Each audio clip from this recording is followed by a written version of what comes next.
American president Biden, Indian prime minister Modi भी है जी, और ये वर्चुअल जो है ये समिट हो रही है, क्वाड का सरबराही इजलास हो रहा है। क्वाड लीडर्स की मुलाकात हो रही है। पहली दफा ये एक डेवलपमेंट हुई है कि भारत जो है उसको इस तरह का एक एलिवेटेड स्टेटस मिला है, और नरेंद्र मोदी जो इस तरह के ग्लोबल कॉन्फ्लिक्ट में ये पहली दफा एक इंडियन प्राइम मिनिस्टर होगा जिसको सक इन किया गया। प्राइम मिनिस्टर मोदी की जो फॉरेन पॉलिसी है वो मतलब उसके 10 आउट ऑफ 10 मार्क्स दिए जा सकते हैं, specially when it comes to India interest. Modi है तो मुमकिन है, तो शायद ये इसी वजह इस पूरे आसियान मुल्कों में, यानी अगर हम उस तरफ चले जाएं जहां पर चाइना और ये इंडो पैसिफिक और ये सारा, तो वहां पर जाहिर है कि इंडिया की बड़ी अहमियत है अमेरिका के नजदीक। अभी भी बाइडेन एडमिनिस्ट्रेशन है वो उनकी पहली प्रायोरिटी तो चाइना है, लेकिन दिमाग उनका लगा हुआ है चाइना पे, दिल उनका अटका हुआ है यूरोप के अंदर, क्योंकि ये मजा बड़ा आता है ना। अच्छा, लेकिन इशू ये है कि इंडिया का जो टोटल, यानी अगर आप चले जाएं उसके फिगर्स के ऊपर चले जाएं, 35.85 बिलियन का असलहा रशिया से लिए और अमेरिका से लिए 4.4, 20 सालों में। इंडिया वो अपनी जो एक नॉन अलाइनमेंट की जो पॉलिसी है उसने अपनी काफी हद तक मेंटेन करने की कोशिश की।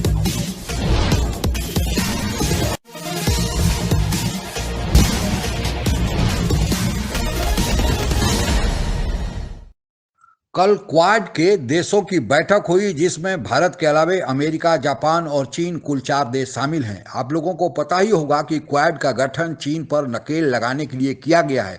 चूंकि रूस यूक्रेन युद्ध में अमेरिका उधर फंसा हुआ है, इसलिए क्वाड के नेतृत्व की जिम्मेवारी कल की बैठक में भारत को सौंपी गई है। यह भारत के लिए बड़े गौरव की और अंतर्राष्ट्रीय स्तर पर भारत की बढ़ती हुई प्रभावी भूमिका का परिणाम है। पाकिस्तानी मीडिया में इस पर किस प्रकार चर्चा की जा रही है, आइए आगे सुनते हैं।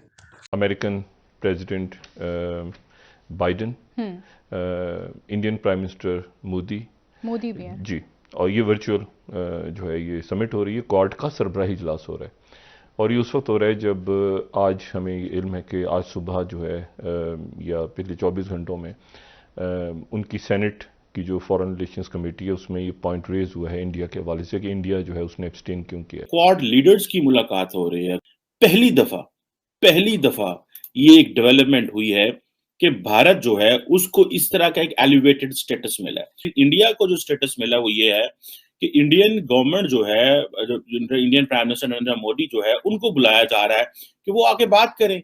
और नरेंद्र मोदी जो हैं वो एक तो उनको ये एडवांटेज है कि वो इस तरह के ग्लोबल कॉन्फ्लिक्ट में ये पहली दफा एक इंडियन प्राइम मिनिस्टर होगा जिसको सक इन किया गया है, जिसको इन्वॉल्व किया गया है, कि वो जारी बात है इंडिया के लिए ये एक ग्लोबल आउटरीच उनकी और ज्यादा स्ट्रांग हो गई है। इंडिया वो अपनी जो एक नॉन अलाइनमेंट की जो पॉलिसी है उसने अपनी काफी हद तक मेंटेन करने की कोशिश की। प्राइम मिनिस्टर मोदी की जो फॉरेन पॉलिसी है वो मतलब उसके 10 आउट ऑफ 10 मार्क्स दिए जा सकते हैं, specially when it comes to India interest. उन्होंने जिस तरह उनके फॉरेन मिनिस्टर को भी 10 आउट ऑफ 10 है। उसकी रीजन ये है कि ये बहुत कॉम्प्लेक्स मैटर्स होते हैं ये अलायंसेस बिल्ड करना।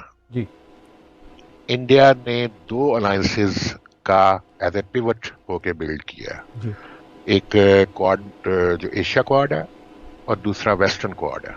बिल्कुल, ये 2 अलायंसेस का जो पिवट है वो इंडिया है, और ये alliances sometimes it takes years and years and years to build, which they built and led in time. Modi है तो मुमकिन है, तो शायद ये इसी वजह or understand their decision to abstain from Ukraine resolution.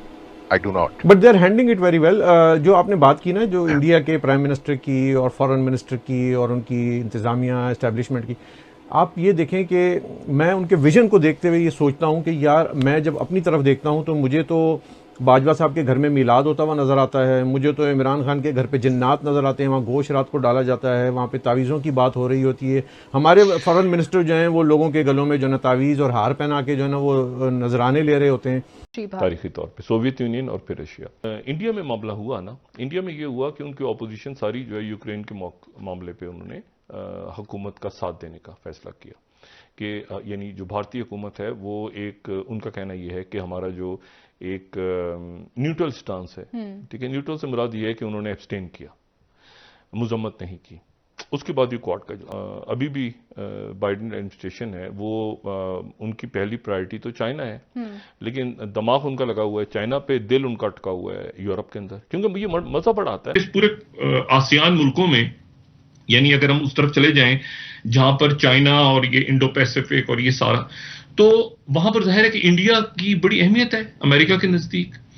अच्छा, लेकिन इशू ये है कि इंडिया का जो टोटल, यानी अगर आप चले जाएं उसके फिगर्स के ऊपर चले जाएं, तो इंडिया का जो टोटल डिफेंस का बजट है सन 2000 से लेके और 2020 के दरमियान 53.85 यानी 53.85 बिलियन डॉलर्स का जो बजट है, कितना 53.85,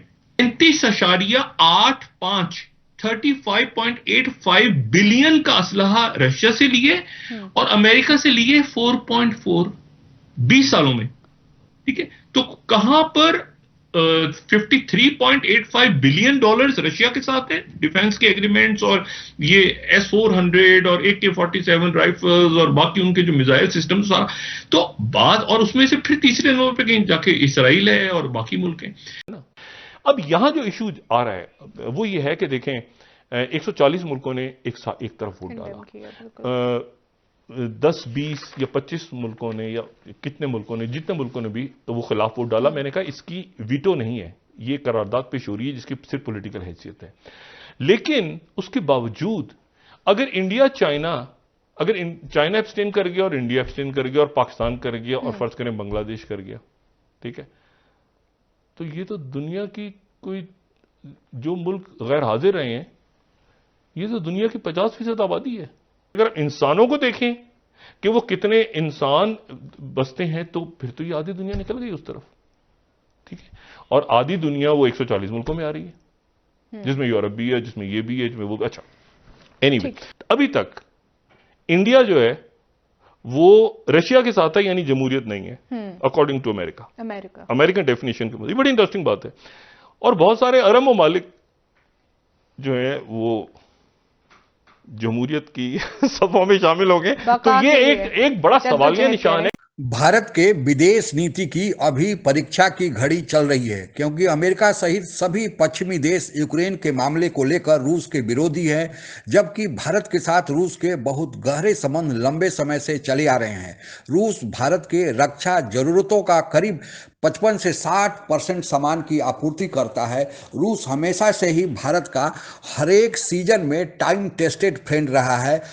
1971 के युद्ध में जब पूरा विश्व भारत के विरोध में था, पाकिस्तान का साथ दे रहा था, उस समय भी रूस ने भारत की मदद की और खुलेआम मदद की, और रूस के मदद के आधार पर ही भारत ने अमेरिका सहित सारे देशों का पाकिस्तान को समर्थन प्राप्त था। उसके बाद भी पाकिस्तान को तोड़कर बांग्लादेश बना दिया।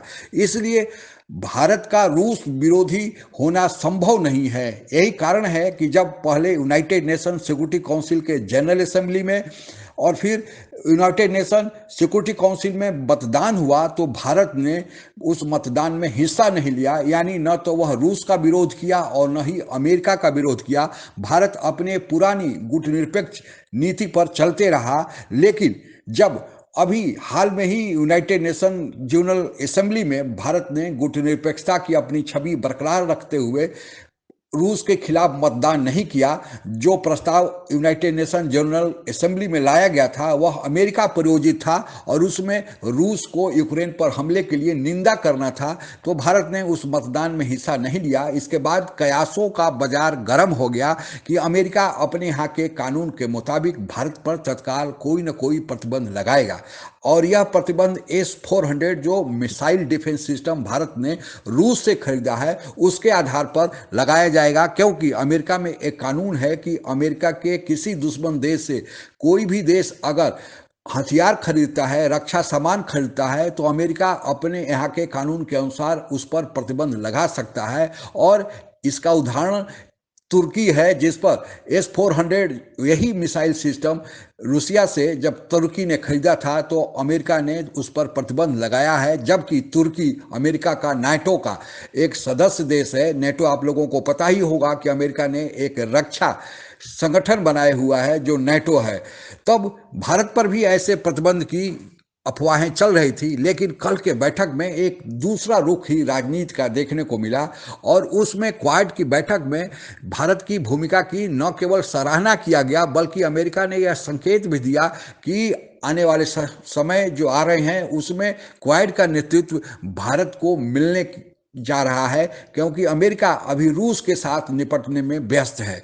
भारत हमेशा से ही गुटनिरपेक्षता के मार्ग पर चलते रहा है। 1991 के पहले जब पूरा विश्व दो धड़ों में बटा हुआ था, यानी उस समय दो सुपर पावर थे, एक सोवियत संघ और दूसरा अमेरिका, इसलिए विश्व के देश दोनों धड़ों में या तो वे अमेरिका की तरफ थे या सोवियत संघ की तरफ थे, बटे हुए थे।